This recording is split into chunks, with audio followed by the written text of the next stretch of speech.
Ça fait longtemps, hein. Juste 2 mois, juste le temps de niquer le moindre référencement que j'avais pu avoir sur les dernières vidéos. Eh bien, tant pis, reprenons à zéro. Après tout, on n'est plus à ça près. Donc voilà. Salut les dinos, je suis de retour après, eh bien oui, 2 mois d'inactivité. Voilà, ça a été un peu long, bon, il y a eu les fêtes, tout ça, il y a eu un peu de paresse, et voilà. Et aujourd'hui, pour la reprise, je voulais vous faire un petit best-of, mais j'avais pas vraiment d'idée de best-of 2021, parce que je vous avoue que cette année cinématographique ne m'a pas forcément emballé énormément. Du coup, je me suis dit, pourquoi ne pas plutôt faire un best-of 2021 de ce qu'on avait trouvé et de ce qu'on a vu sur Frickson, parce que Frickson fête ses 1 an. Bravo! Et si tu ne connais pas d'ailleurs Frickson, qui est mon partenaire depuis 1 an évidemment maintenant, eh bien c'est que tu n'es pas là depuis longtemps. Du coup, je te laisse avec un petit moment publicité.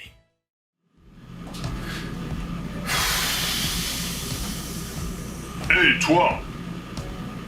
Moi? Oui, toi, le trou du cul avec une coupe vraiment dégueulasse! T'en as jamais marre de rester des heures devant Netflix en attendant qu'ils te mettent enfin un bon film d'horreur? Ouais! Alors, j'ai quelque chose pour toi. Oh, Frickson! Boum! Frickson, c'est une super plateforme avec plein de films de genre, des films d'horreur, des thrillers ou même des trucs super nazes avec des culs qui pètent et puis voilà! Boum! Vous aussi, vous en avez marre avec vos 14 moutards braillards de 9 mers différentes? De ne pas pouvoir avoir une minute de silence parce qu'ils ont développé une résistance au whisky? Bah oui! Boum, Frickson, c'est fait pour vous! Mets tes gosses devant un film d'horreur bien dégueu sur Frickson et tu auras le calme pour un bon gros moment! Fais calme quand même, hein! Boum! Frickson, c'est aussi du contenu exclusif et tout ça pour presque rien, pour seulement 4,99€ pour un mois et en plus, on t'offre 14 jours gratuits! Boum! Alors abonne-toi sur Frickson! Maintenant tu l'as compris, Frickson c'est ma plateforme de SVOD préférée et elle est trop géniale. On peut trouver vraiment de tout là-dessus. Du film d'horreur gore, du nanar, du thriller, de la comédie horrifique. Franchement, c'est hyper large et du coup, je vous ai fait un petit top 5. Alors c'est pas un top 5 des meilleurs films de Frickson, hein, faut pas confondre. C'est un top 5 des films que moi je préfère. Et encore, si j'avais dû vous mettre tout ce que j'aime beaucoup sur Frickson, je pense qu'on en serait à un top 10, un top 15 ou un top total de Frickson parce qu'ils ont énormément de bonnes choses. Même les moins bons films sont quand même vachement fun.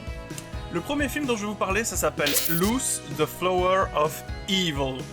Avec l'accent s'il vous plaît. C'est un film qui est sorti en 2019 et qui a été réalisé par, il faut que je le lise, vous allez comprendre pourquoi, Juan Diego Escobar Alzate.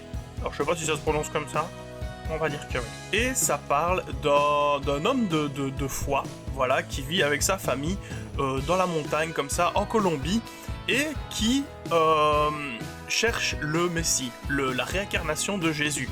Donc de temps en temps, comme ça, il amène un gosse dans là où ils habitent, quoi, et il l'attache, et il leur dit, voilà, c'est la réincarnation de Jésus, il va falloir qu'on attende qu'il fasse un miracle pour bien prouver que c'est lui, mais je suis sûr que c'est lui. Alors, dans le film, forcément, il amène un gosse, et on s'en doute bien, c'est la 114e tentative du mec de prouver que c'est le Messie, mais il est sûr que cette fois-ci, encore une fois, c'est le bon.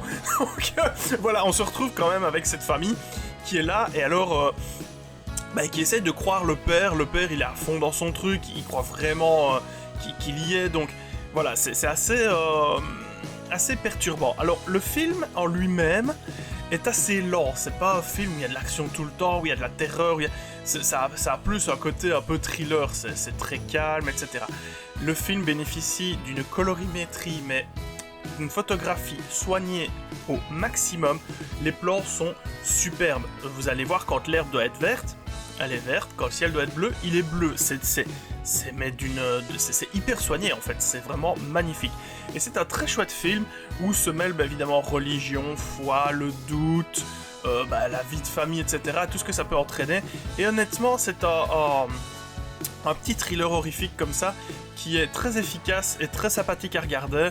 Après, bon voilà, encore une fois, faut aimer les films assez lents, mais si vous aimez voilà ce genre d'ambiance un peu lourde de conséquences, parce que dès qu'il va se passer quelque chose, forcément, on sait que ça ne va pas être aussi facile que ça ne va pas se passer comme ça. Je pense particulièrement à une des filles, par exemple, du pasteur, qui va trouver un enregistreur cassette avec des cassettes audio, hein, pour ceux qui sont aussi vieux que moi, on se rappelle ce que c'est, hein, et qui va découvrir la musique, quelque chose qu'elle n'avait jamais entendu, et elle va se mettre à aimer la musique. Mais alors le père, quand il va s'en rendre compte, la musique c'est diabolique, c'est le mal, c'est... Ouh, tu vois, et donc du coup, il y a toute cette dimension où... si c'est bon, c'est forcément Dieu, il est bon, et si c'est pas bon, c'est forcément quelque chose de diabolique, d'occulte, voilà. Donc c'est un petit film où se mêle religion, horreur, il y a un petit peu de gore à un moment ou un autre, et franchement, il est très très bien, moi j'ai vraiment adoré. Voilà, c'est le premier film que je vous recommande d'aller voir sur Frixon. Alors, le deuxième film dont je vais vous parler, c'est Matar a Dios. Encore une fois, je ne sais pas si ça se prononce comme ça, je ne suis pas espagnol. Et comme vous l'aurez compris, c'est un film espagnol de Calle Casas et Albert Pinto.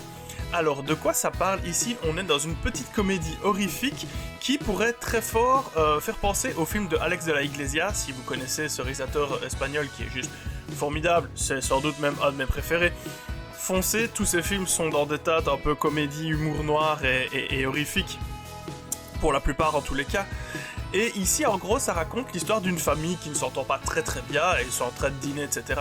Et il y a un type qui va arriver, un nain, avec une grosse barbe, un look de clodo, hein, voilà, et qui va leur dire, moi je suis Dieu, la fin du monde arrive, et vous allez devoir choisir 2 d'entre vous pour survivre à la fin du monde. Alors forcément, dès ce moment-là, tu sens que ça va pas trop bien aller, tu vois. Il y a évidemment le fait qu'au début, ils y croient pas trop, donc ils vont commencer à lui dire, vas-y, prouve que t'es Dieu, fais tel ou tel truc, montre-nous que t'en as dans le slibard et que, finalement, tu es qui tu prétends être.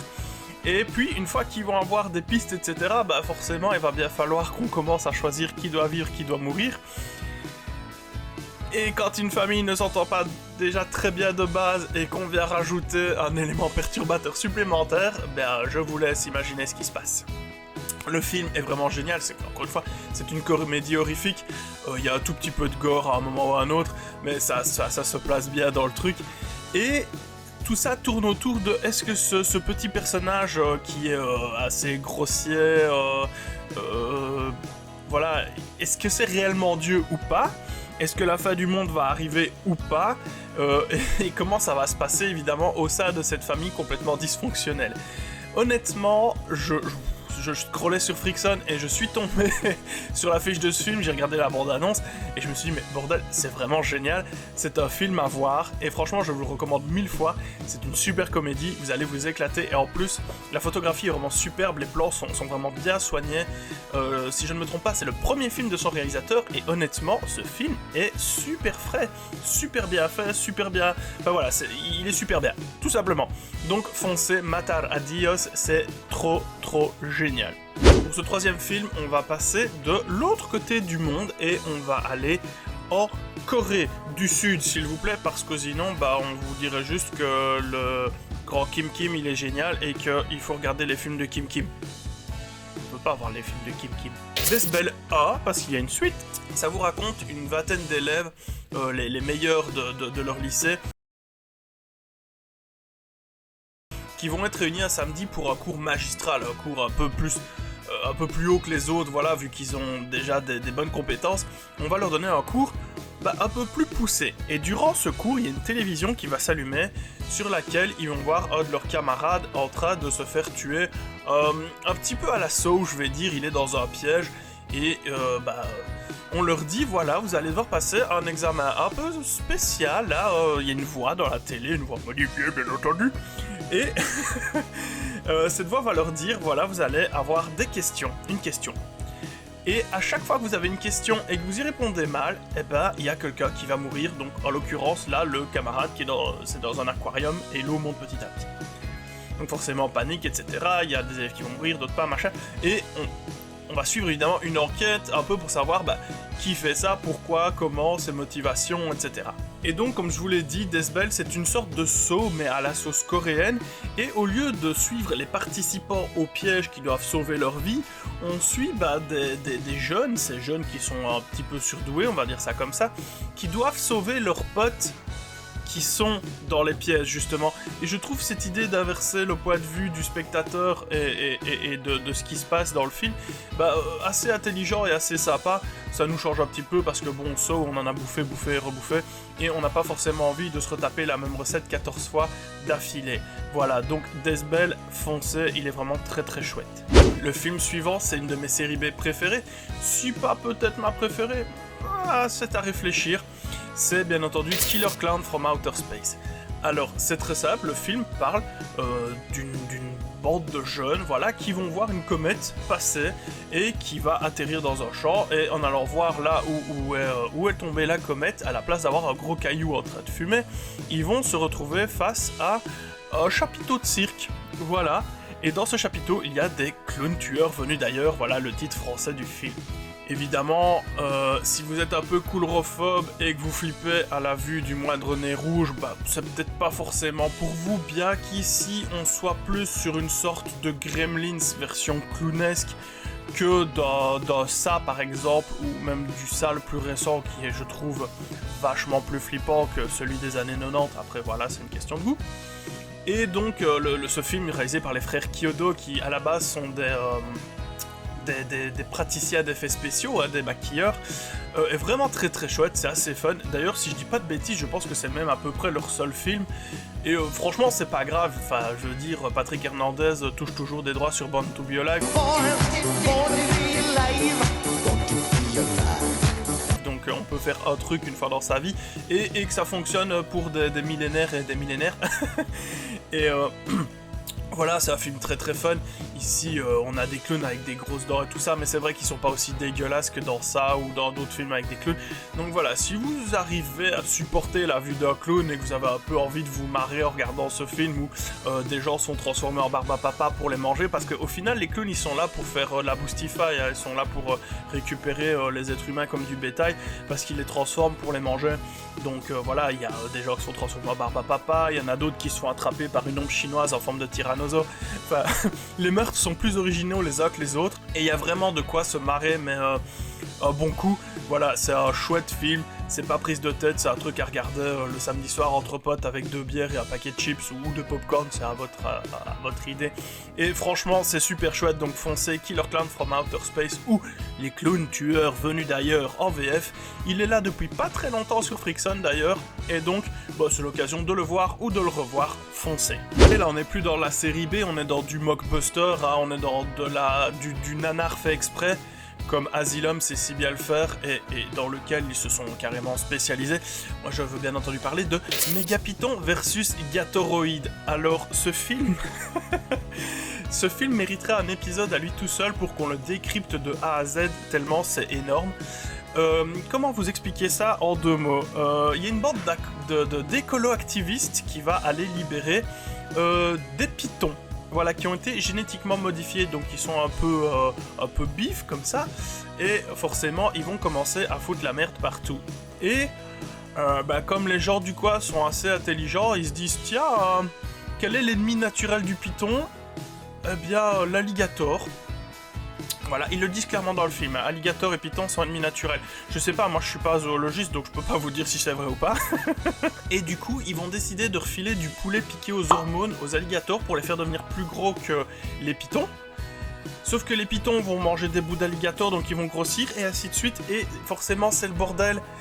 Et ce film, c'est la foire au grand n'importe quoi, et honnêtement, regardez-le en version française, en true French comme on dit ça, qui est dispo sur Frickson, parce que le doublage vaut le détour. Si vous regardez la version québécoise que j'ai eu l'occasion de voir aussi, le doublage est beaucoup trop sérieux et ça ne cadre plus du tout avec le truc du film. Je vous jure, il faut que le doublage soit...